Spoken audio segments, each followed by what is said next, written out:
একটা ছেলে রাস্তা দিয়ে হাঁটছে, হাঁটতে হাঁটতে হাঁটতে হাঁটতে দেখেন যে আপনার লাভা স্টেশন নাকি, লাভা স্টেশনে একটা দোকানে খুবই ভিড়, নাস্তার দোকানে খুব ভিড়, এত ভিড় যে দোকানদার মানে আরাম পাই না যে কখন আমি আরাম করবো, এত ভিড়। ছেলেটা পড়ালেখা ছেলে, ব্যাগ ঘাড়ে আছে। একটা লোককে বলছেন যে হ্যাঁ রে ভাই দোকানে ভিড় কিসের হয়েছে? বলছে বলিস না রে ভাই, এই দোকানে লিট্টির ভিড়, লিট্টি এত বলছে। লিট্টি বোঝেন তো, সামোসা লিট্টি, লিট্টি যেটা হয়। বলছে ভাই লিট্টি এতই দোকানের ভালো যে ও বিক্রি করে ওর করতে পারে না। ছেলেটা বলছে যে তাহলে আমিও খেয়ে দেখি কখন আসবো না আসবো।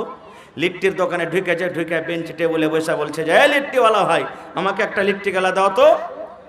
যারা হুঁশিয়ার মানুষ, পড়ালেখা বুদ্ধিজীবী মানুষ, খানা খাওয়ার আগে দেখবে যে খানাটা কেমন, কিছু নাই তো খানাতে। এবার যেমনই লিট্টিটা তার সামনে দিয়েছে ভাই, এবার লিট্টিটাকে যেমনই ভেঙেছে দেখছে এখানটা চুল পেয়েছে, তো ওরকমটা কি পেয়েছে? চুল পেয়েছে। তখন বলছে ছেলেটা যে ভাই কেমন লিট্টি দিলি রে ভাই, পাল্টে দে না, অন্য লিট্টি দে, এতে চুল আছে।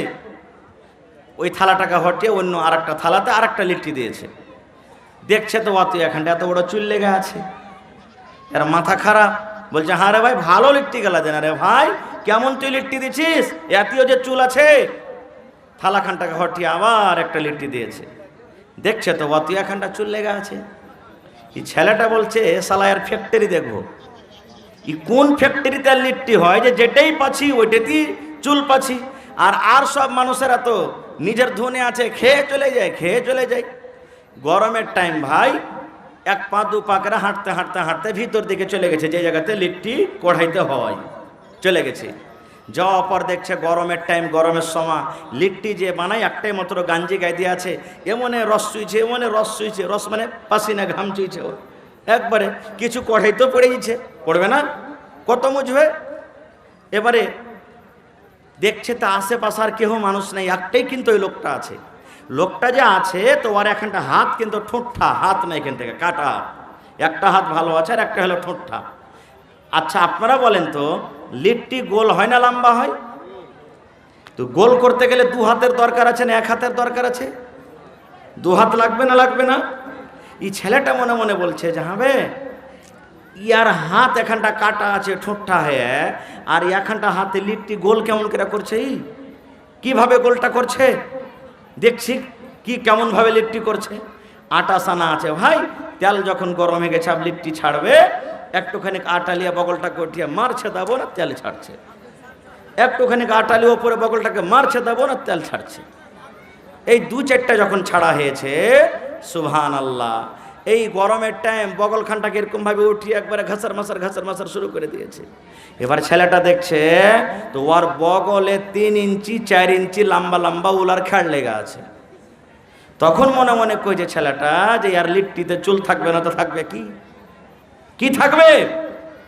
মুসলমান ভাই রে, এই ঘটনা শুনে আপনারা হাসলেন, বলার উদ্দেশ্যে বন্ধ আজকে যত আমরা এখানে লোকজন বসে আছি, বেয়াদবি হতে গেলে ছেলে ভাই মনে করে মাফ করবেন। মুসলমানের ঘরে জন্ম নিয়েছি, মুসলমানের ঘরে আমাদের জন্ম, আমরা শরীয়ত মানি, ইসলাম মানি। দেখবেন কত মুসলমান ভাই এমন আছেন ওর গাঞ্জি জামা খুলে চেক করেন, কত ভাই এমন আছে বগলে লম্বা লম্বা হয়ে চলে গেছে, আছে না নেই? ইয়ার মানে বোঝা গেল এটা বাবার কমি আছে, এটা হলো বাবার ভুল। ওই বাবা এই খাসিয়াঘাট মাদ্রাসা, এই মাদ্রাসার মতন যদি মাদ্রাসাতে যদি ছেলেরাকে দিত, আমার মৌলানা যে বসে আছেন সভাপতি সাহেব, এরকম মৌলানার হাতে যদি ছেলের হাত কান ধরিয়ে দিত, ওই ছেলেটা নবীর হাদিস পড়ত, ওই ছেলেটা কোরআন পড়ত, ওই ছেলেটা শরীয়ত পড়ত, আর ওই ছেলেটা জানত যে বগলে লম্বা করে চুল রাখতে হয় না। আল্লাহর নবী বলেছেন উম্মত তোমার যখন কুনি বড় হয়ে যাবে, 8 দিন 10 দিনে তুমি কুনিকে কেটে কেটে ছোট করে নাও, এই মোচটাকে তুমি কেটে ছোট করো, এই দাড়িগুলাকে তুমি বড় করে দাও, আর বগলে তোমার যে চুল হয়েছে এই 15 দিন 20 দিনে 10 দিনে তুমি চুলগুলাকে সাফ করে নাও। নবী বলেছেন, উম্মত রে, নর হোক কিংবা নারী হোক, নাভির তলাতে নাভির নিচেতে সারামগার গোড়াতে যে চুলগুলা হয়, লজ্জাস্থানে যে চুলগুলা হয়, 40 দিনের আগে আগে কেটে আপনাকে সাফ করতে হবে। যদি 40 দিন পার করে যায় আর আপনি যদি চুলগুলাকে সাফ না করেন, আপনার দ্বারাতে পাপ হয়ে যাবে, গুনাহ হয়ে যাবে। নারে তাকবীর। কেন বললাম যে এখানে বাপের ভুল আছে, বাপের দোষ আছে। দেখবেন আগেকার মায়েরা খালারা আল্লাহর রহমত এখন মেলা কিছু সহি কাজে আমরা করছি বা সুধরে গেছে। 10 বছর 15 বছর যত বাপজি পিন্ডালে মায়েরা খালারা আছেন, দেখবেন ছেলেরা যখন আইগিনাতে পেশাব করতে রাতের বেলা তিনি যেত, তখন ওরা একটা দোয়া শিখাইতো। ছেলেটা ঢুলছে, চোখ ঢুলমুল করছে, উল্টা পড়ছে সাইডে, এবার ছেলেটাকে মা মারতো কাকে এক হুড়া, আর বলতো রে মোর বেটা মোর, দুয়া পড়না বিছানে কেন মুচ্ছিস। কি দোয়া শিখাইতো জানেন?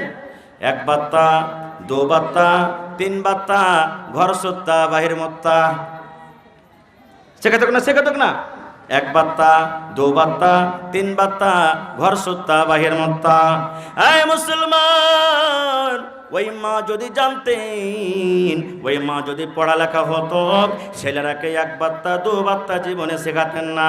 মা বলতেন, আব্দুল্লাহ রে, আব্দুর রহমান, খালেদা, জায়েদা, হালেমা বেটিরে শোন, আল্লাহর নবী বলেছেন যখন তোমার পেশাব পায়খানার দরকার হবে, পেশাব পায়খানাতে বসার আগে আগে তোমাকে একটা দোয়া পড়িতে হবে। কি দোয়াটা? বিসমিল্লাহি আল্লাহুম্মা ইন্নী আউযু বিকা মিনাল খুবুসি ওয়াল খাবাইস। এটা না দোয়া? এটা না দোয়া? হ্যাঁ, সবাই জানি না এটা দোয়া, জানি না। এই দোয়া থেকে দৌড়াচ্ছি। কত লোককে ভাই দেখেছি দাঁড় হয়ে পেশাব করছে, এদিকে সিগারেট টানছে, তাও সিগারেট টানছে, বিড়ি টানছে, গল্প করছে। কত ভাইকে দেখেছি। ভাইরে, আমি কথাটাকে ওদিকে না দিয়ে লাইনে আসি যে মা বাপ যেমন হবে ছেলেটা, কত ভাইকে দেখবেন এই কথাটা বলবে, ওর যখন ব্রেন টনিক খাওয়ার মনে হবে। ব্রেন টনিক বুঝেন তো? জি না, ব্রেন টনিক ইয়ার নাম হলো, যাকে আমরা খাইনি বলি, ইয়ার নাম আমি ব্রেন টনিক রেখেছি। লিভার টনিক হয়, মেলাই টনিক হয়, ব্রেন টনিক। দেখবেন ভাইরা যারা খাইনি খেয়েছে না, এর ব্রেন কাজ করবে না, আমি নিয়ে এক চুটকি তখন দেখছি কাজ কেমন করে হয়েছে, দেখছি। এর নাম ব্রেন টনিক। কত ভাইকে দেখবেন ছেলেকে বলবে, নিজের সন্তানকে বলবে, আব্দুল্লাহ লাগাতো একবার দে, মশলা মালপানি গেলা লাগা একবার। কত ভাই বলবে, বেটারে ওই কুঠির ওপরে শিকার ওপরে বিড়ি থাওয়া আছে, একটা ধরিয়ে লিয়ে তো। ছেলেটা বিড়ি ধরাইতে পারে না, আব্বাজি কেমন করে ধরবে, আগুন নাই, দেড় সাল আর খ্যাপা, তোর হুঁশ বুদ্ধি কিছু নাই, এক টান দেনাবে আপনি ধরবে। এই যে দেখেন ভাই, ছেলেরাকে যদি এরকম আপনি ছোট থেকে এরকম যদি জ্ঞান বুদ্ধি দেন, ওই ছেলেটা বড় হয়ে আপনার মতন হবে না? হবে না? জোরে বলেন, হবে না? হবে না? ভাই মুসলমান, আল্লাহ বাচ্চারাকে কোনোদিন ছেলের কথা বলবো রে